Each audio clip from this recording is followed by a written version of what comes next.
क्या यूनिवर्सिटी उनके लिए कोई अलग से अरेंजमेंट प्रोवाइड करेगी या फिर उन्हें खुद ही रूम देखना पड़ेगा बाहर? इट माइट बी पॉसिबल, बच्चे बहुत ज़्यादा आ रहे हैं।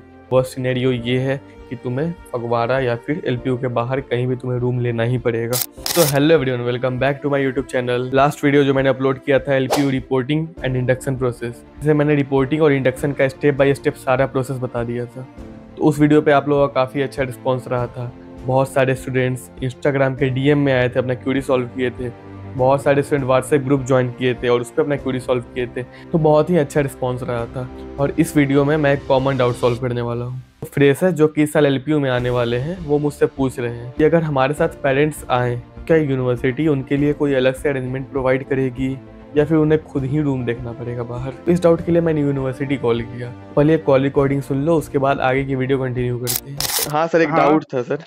हाँ सर बताओ। बच्चे पूछ रहे हैं जो फ्रेशर जो इस साल जो जाने वाले हैं, तो उनके पेरेंट्स के लिए क्या फैसिलिटी रहेगा, क्या कुछ रूम ये सब क्या सीन रहेगा पेरेंट्स को?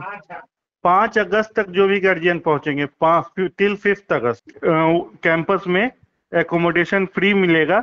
मदर फादर या उनके साथ सिबलिंग हो, 3 बच्चे हो 4 बच्चे हो, उससे मतलब नहीं है, उन लोग को मिलेगा। ठीक तो है, उनको एक एक दिन अलग का से रूम फ्री। प्रोवाइड कर दिया जाएगा?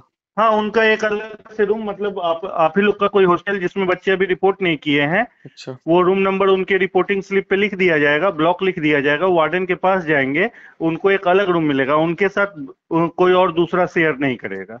और 5 अगस्त के बाद क्या अवेलेबिलिटी के अकॉर्डिंग होगा? हाँ, एबिलिटी के अकॉर्डिंग। तो ये कॉल रिकॉर्डिंग सुन के तुम सभी का डाउट क्लियर हो गया होगा, लेकिन इट माइट बी पॉसिबल, बच्चे बहुत ज़्यादा आ रहे हैं। तो हो सकता है कि पेरेंट्स के लिए रूम ना मिले, तो क्या करना चाहिए? तो 2 साल पहले जब हम लोग का रिपोर्टिंग टाइम था और हम लोग जब वहाँ गए थे, तो हमारे लिए कुछ भी अलग से रूम नहीं दिया गया था पेरेंट्स के लिए। तो उस टाइम हम लोग क्या किए थे, वार्डन को जाकर के रिक्वेस्ट किए थे, सर शाम का टाइम हो चुका है और यहाँ पर हम लोग नए हैं, यहाँ पे हम लोग आसपास किसी भी लोकेशन को नहीं जानते, हम लोग बिहार से आए हैं, तो फिर क्या पेरेंट्स हमारे साथ रुक सकते हैं? तो वार्डन भी मान गए थे और परमिशन दे दिए थे कि पेरेंट्स एक दिन के लिए अपने स्टूडेंट के साथ उसी रूम में रुक सकते हैं। तो तुम भी ऐसा कर सकते हो। अगर तुम्हारा रूममेट नहीं आया हुआ है तो तुम भी जाकर के वार्डन को रिक्वेस्ट कर सकते हो कि सर हम लोग बाहर से आए हुए हैं, दूसरे स्टेट से आए हुए हैं, तो यहाँ पे हम लोग आसपास किसी भी लोकेशन को नहीं जानते हैं, तो एक दिन के लिए हमारे पेरेंट्स को हमारे साथ रहने दिया जाए। तो हो सकता है वार्डन मान जाए, लेकिन इनकेस अगर वार्डन नहीं मानते हैं तो वहाँ पर तुम अपना सामान हॉस्टल में रख देना और पेरेंट्स के साथ हॉस्टल से लेकर के यूनिवर्सिटी गेट तक चले जाना ई कार्ड के थ्रू, और गेट पे जा करके तुम फगवाड़ा के लिए ऑटो या फिर बस ले लेना। फगवाड़ा में तुम्हें कहीं भी रूम मिल जाएगा इजीली। वैसे हनुमानगढ़ी एक जगह है जहाँ पे हनुमान जी का मंदिर है और वहाँ पे तुम्हें आसपास बहुत ही सस्ते रूम मिल जाएंगे, लेकिन पूरे फगवाड़ा में तुम्हें कहीं भी रूम मिल जाएगा, वहाँ पे कोई टेंशन नहीं होगा। और फगवाड़ा में रूम लेने के लिए मैं इसलिए सजेस्ट कर रहा हूँ कि वहाँ से स्टेशन नज़दीक है, तो 2 दिन 3 दिन बाद जब भी पेरेंट्स का ट्रेन हो तो वो इजीली वहाँ से सुबह सुबह या फिर किसी भी टाइम में निकल सकते हैं। और मेरी बात मानो तो hope for the best and prepare for the worst. Best condition यही है कि हाँ, तुम्हारे पेरेंट्स के रुकने के लिए गेस्ट रूम में अलॉट कर दिया जाएगा, लेकिन अगर नहीं हुआ तो प्रिपेयर फॉर द वर्स्ट।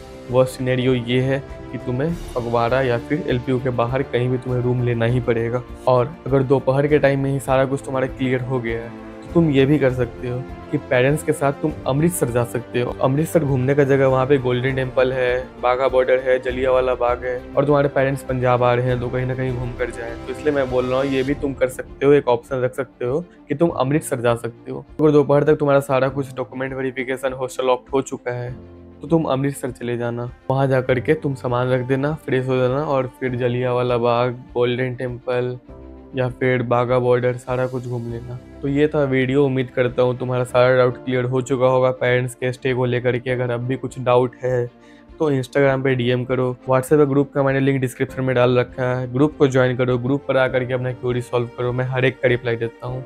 और नेक्स्ट वीडियो तुम्हें किस टॉपिक पे चाहिए ये कमेंट सेक्शन में जल्द से जल्द कमेंट करो, ताकि मैं वीडियो तुम्हें जल्द से जल्द प्रोवाइड कर सकूँ।